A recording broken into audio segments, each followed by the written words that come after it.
Welcome to the award-winning Women in Healthcare Leadership podcast series brought to you by Medscape Education. Our mission is to educate, advocate, and inspire women in healthcare to lift as they rise.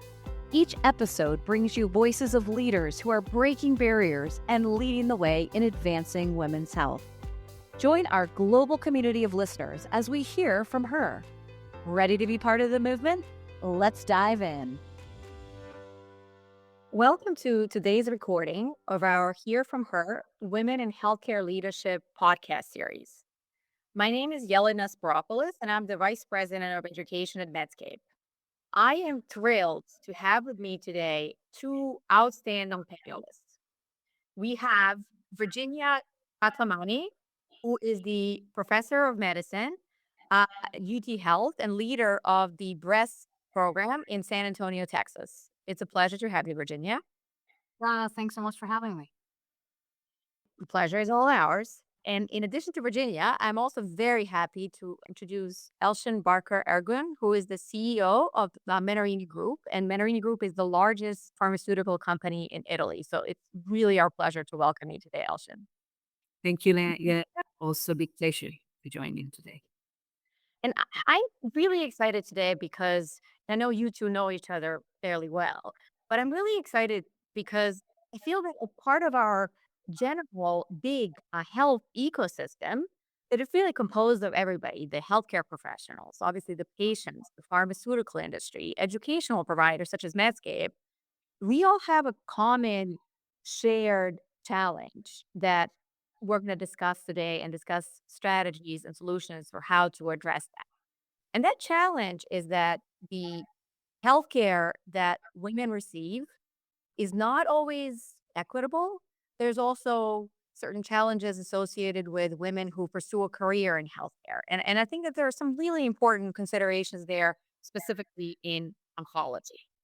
So before we start, and maybe Virginia, you can start first. Can you comment on what prompted you to even enter a career in the field of healthcare in oncology? Yeah, absolutely. So, for me, both of my parents were physicians. And so it was almost the option that I always had available to me. And I looked to see what else I could do. And I had other interests and when looking at not necessarily what I liked, but what my life would be, I realized that medicine was really the one thing that would make me happy in every sense. It would give me the ability to do research, to interact with patients, interact with colleagues, teach younger colleagues. And so that really was what sold me to medicine. And I didn't really seem to think that any other career would give me that satisfaction. And what about you, Elson? I know you have a very unique role in your position. Did you always have healthcare, career aspirations? Well, my starting point was very different actually than Virginia, but there's a similarity in the sense that I originally started my university degree as computer engineer. However, my father was an engineer, and that is the similarity. So I think in this way, that way, we always get affected somehow by our parents. But I also always felt, helping patients was something that I would want to do. And, sometimes in this, job, which is a hectic job, right, at these levels, both in academia or clinical care and my job, people ask, how would you get motivated every day? And for me, like what Virginia said, it really motivates me to be in a job where, on our side, to develop and make available therapeutics that can really help patients live longer and better. And then how did I get into that is as a computer engineer, I did my profession. At some point, I went through a CFO route, and then a healthcare company recruited me as a CFO. And 30 years now, I'm in the healthcare sector, and I'm really, really thrilled about the possibilities that we can bring to our patients. Oncology specifically came because we did buy, as Menarini Group, a company, biotech company in the US in 2020, Stemline Therapeutics. And it's a very unique situation we're in because we dedicated a whole biotech company only for cancer therapeutics. So end to end.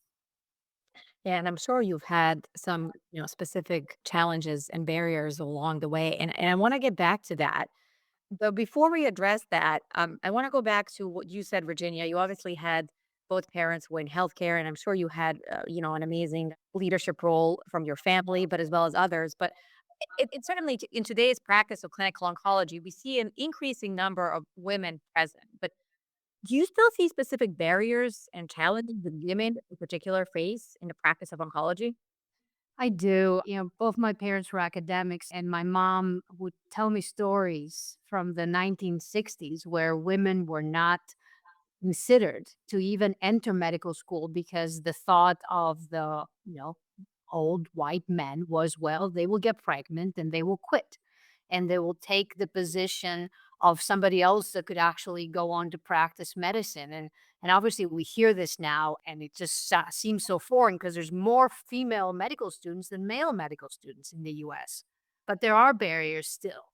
And some of the barriers are things that happen in life. Women are going to have a family, they're going to have children, they take maternity leaves, and then they tend to have more of the burden of that family than their partners will. And this is really an issue when you're also trying to prioritize your job. And I don't know that anybody has figured it out 100%. I think we all end up sometimes doing more for our family or doing more for our career, and we always feel that we're missing out. We run this large breast cancer meeting every year, and every year the meeting falls on the same day that my son's Christmas show is. So I haven't been to his Christmas show, but it is what it is. I always feel bad about it. And he says, "Well, mom, I know you're busy, and that's okay." But those are things that we always feel we have to make a choice. And it would be nice if we didn't have that. Yeah, totally agree with that. I think we all have examples from our personal lives and careers where that has happened. And I still think that despite the fact that we've made great strides, and to your point, now there are more women who are in medical school than men, when you look at those higher level leadership positions, there is still a much larger percentage of men versus women in those leadership positions, and specifically in the C suite. So, Elsham, can you perhaps comment on what you see in the industry? And I think perhaps you are a unique example, but there aren't still very many women who are in the chief executive officer role. Yeah, it's a big problem. I have to say it's very disheartening in reality because indeed in global 50, top 50 pharma companies, we have four women out of 50, only four women. It's a very bad, in my opinion, ratio. And I don't see it getting better. That's even more disheartening, in my opinion. And if you ask from an industry perspective, what are some of the things? I would say, in general, many of the things that Virginia said is applicable also. There is a certain, first of all, to start with, a bias in terms of women in certain areas. Engineering is a typical one, for instance. The other one is science. The other is research related to that. Medical, is honestly a little bit better, I think, than engineering and science and research. So what happens is when you look at R&D leadership, for instance, in general, that was mainly a male kind of role for a long time in our industry. Now we see women appearing, but still not the level that we would want to see. So in our company, we have 50% of C-suite of R&D women. But it's partly maybe because I'm a woman, I don't have any bias. And this whole unconscious bias is a big topic, right? People are feeling more comfortable with people that they're like, same nation, maybe, men mainly. And that creates some obstacles for women to get there. So then there's a family issue. And, it's a reality that even in Western societies today, the role of woman is predominantly seen as wife and mother. Even in the new generation, we see a little bit of that, more sharing. There's still a big role. And also there's parents. As we, grow older, then we also see, we are the main, the girl in the family is always the one. was also mainly supporting the parents as well. And that creates a lot of, I think, additional responsibilities for women, where at some point maybe they also burn out, etc. And I think, for instance, when I look at today, I was hoping that, post-COVID period with hybrid working, I always felt it's a much better environment for women because they can really, like what Virginia said, that guilt feeling of not being here there for our for industry, it was getting better. Now some companies are doing, back to office. I think paradoxically, it's going to affect women in a worse way, in my opinion, because we continue in hybrid working because I feel many women that I see in our company are, going and taking their children from school in a much easier way than before. And then they're putting a lot of work in the evening after they put their children into bed. And that's fine for me. You see, so these are things that the society thinks has to think a little bit more consciously, like how we can enable the woman to be, in the work in better ways that also accommodates the family needs and things like that. Finally, and it's more us, like woman, are we also creating a bias for ourselves? This is also something that needs to be thought of. And I realized that more when I came out of my country. So I studied my computer engineering degree I had in Turkey, and we were 50% men, 50% woman in the class. I realized this was a gift in my outer years because I never ever saw myself any different. So I could very easily relate to, man and woman. And I realized that not every woman has a comfort because they come from very skewed education and isolation, etc., etc. I think that's also important because the more you tend to then come up with, okay, so we women, we men, that also creates barriers, in my opinion. No, absolutely. And one of the big reasons why, we at Medscape initiated this podcast series is to start having those discussions around how can we together as a healthcare community, how can we together as women start to tackle some of these problems and find some solutions. And I want to also go back to Virginia because Virginia, you and I were talking now, it was probably about a month ago. I loved your comment. You actually said that you think it's completely okay to say that women and men are not the same. So, how do we work together as a community, but then also include men in this discussion around addressing this problem? I think we recognize our strengths and our weaknesses, and together we're stronger than we are separate. And there's no way women can go ahead if the men don't buy into that process. I'll give you an example. We have our planning meeting for that large breast cancer conference, and my co chair is a man. And we always try to be very careful to have around 50% speakers, women, 50% men. And I'm also very conscious to make sure we don't have too many women. So I've made many comments where we have a panel and they're mostly women. And I said, hey guys, can we put a man here instead of a woman? And he corrects me and he says, you know what? It's okay. We can have it be all women. It's time. And so that also gives me the incentive to go out there and say, you know what, you're right. It is okay. First of all, our audience is mostly women. We talk about breast cancer, which is mostly a female disease. And it's okay if we have a few more women on, as speakers and on panels. We've had men for a long time, but if men see us as adversaries, and if we see men as adversaries, we're not going to achieve anything. We all have our strengths, and we need to come together to be able to create a better society, and ultimately to cure, cancer and whatever, be successful in all of our careers. No, absolutely. And I mean, I think that's also really, really important because you mentioned, for example, breast cancer, which is predominantly a disease of women. But there are many men, right, who are treating breast cancer. There are many men who are oncologists, right? So, how do you think that these issues translate into the actual clinical care that women receive? I think we all come again from a different standpoint, and I haven't had breast cancer. So if you ask me, do I have firsthand experience in receiving chemotherapy? I don't.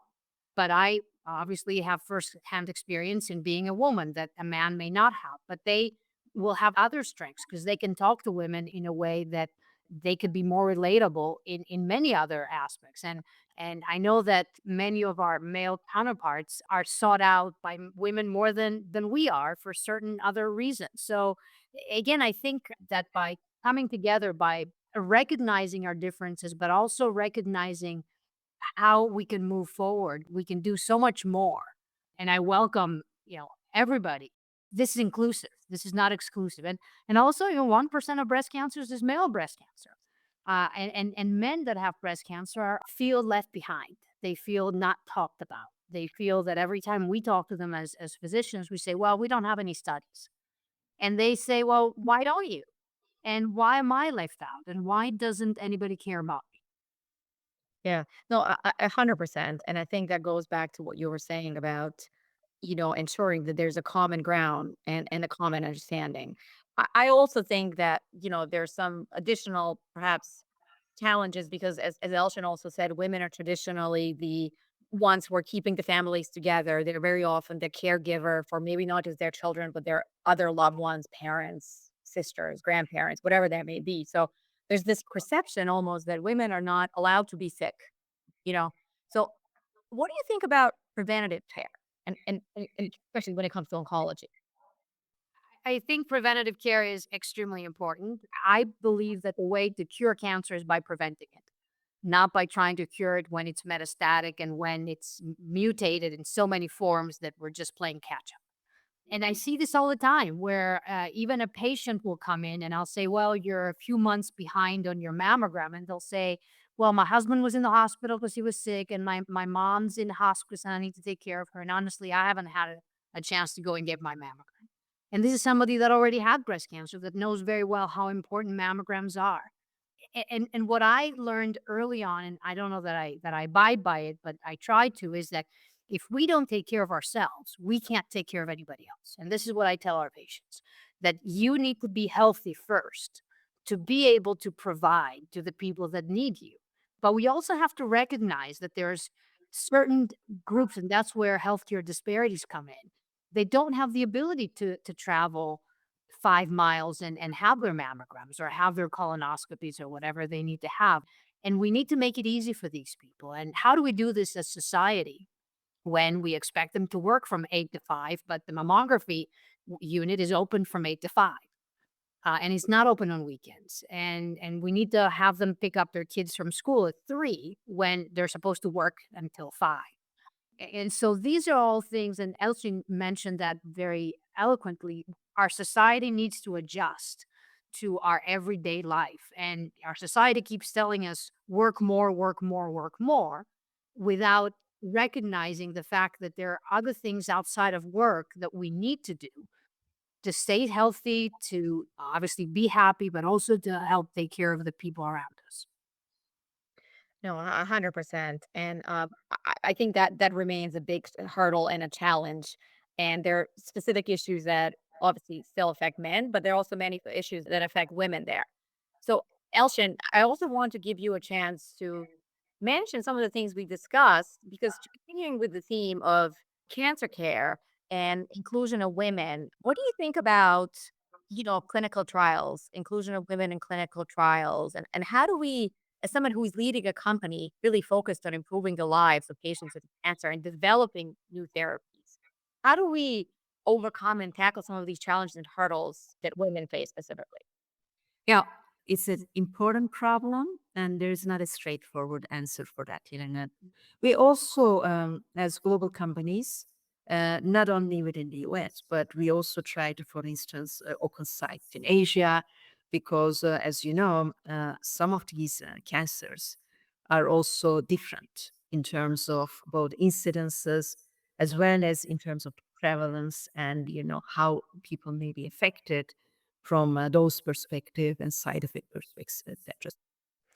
So you brought up something that I wanted to conclude with, brings me to my very last question. I know you said it's not a straightforward answer. We've made some strides, but what does the future hold? What do you think, Elshin? What can we look forward to? Yeah, I think for the future, I want to also say one thing is that one problem that is also creating a health equity problem is the access side of the coin, because we also see access to cancer care very, very different. In developed countries, I would say even between US and Europe, things are different. In the US, for instance, people get to innovation quicker. So the private system enables innovation to come to patients quicker. However, not every patient gets that. And that is a big problem. So there is a real health equity problem. So, and then related to that, as companies, what we try to do is always have patient access programs. And almost every company in cancer therapeutics would have some sort of a program where we would really try to have eligible patients supported through those programs. In Europe, things are different. In Europe, most of the time, it's the state that pay. So it's the public system versus the private system in the US. But that also means that the innovation goes to Europe in a much, much longer time frame. So screening is the same. Screening is much wider for breast cancer in the US. In Europe, in some countries, the incidence of metastatic breast cancer is double that of US because screening is not widely available. And then there's these are developed countries, right? And then when you look at rest of the world, there the situation is really not so good. So, what else we can do? I think what we're trying to do is we're working with healthcare professionals like Virginia, we're working with patient advocacy groups. We're trying to create awareness about the problems of access, the problems of education, right? The problems of health equity. So, you know, apart from tangible things that we can create, I think it's very important that, we, all the stakeholders in healthcare, collaborate with each other in the right way to make sure that as many patients as possible can get their treatments and can have better, longer lives. In Virginia, I mean, that's so well said. And I think we all have a stake in things. We all really need to work together. Virginia, what do you think? What is your, mission, vision for the future? I'll take the career in medicine or career in career women, and how do we improve on leadership positions for women? And honestly, I think is leading by example. I look again at my mom, who was the first female professor in the medical school in Athens, and I looked up to the female oncologists that I would see that had achieved something, and thought to myself, how did they do this? And how can I get there as well? And we need to advocate for ourselves. We need to support the best candidates, regardless of whether they're men or women or black or white or whatever it is. But we also need to apply for these leadership positions. And I see a few women that want to take that step. But the more women are there and the more examples there are, and Elchin is setting an amazing example in industry, the more women are going to do this because they know it can be done. So I feel very hopeful, and I feel that the children that are growing up now are seeing their mothers being healthcare professionals or professionals and successful, and realizing that they're if they're girl, they can do this as well, and if they're boys, that it's absolutely acceptable and expected for women to be doing this, not something that, oh my God, why we finally have a woman in a leadership position. But of course we do. Why wouldn't we? Yeah, I absolutely love that. And I think that this is exactly the purpose of why we're here today. And my personal goal is also to foster an environment like that. So, to your point, so that all the women in the future can have an environment in which not only do they feel safe in, but like you said, they are able to advocate for themselves and put themselves in those leadership positions. And sometimes I tease men saying, treat a woman around you what you want your daughter to be treated in 10 years. It really makes them think. Exactly. Exactly. I love that example. So, with having said that, I think wonderful discussion today. It was a pleasure to have both of you on today. Thank you so much for your participation. And for everybody who is listening, please tune in for our next episode of our podcast series, Hear from Her. Thank you. To our listeners around the world, thanks for joining us today. Tune in as we continue our journey to amplify the voices of women leaders in healthcare. Hear From Her is brought to you by Medscape Education. Please subscribe to Hear From Her on your preferred podcast channel and follow us on LinkedIn. Until next time, remember to lift as you rise.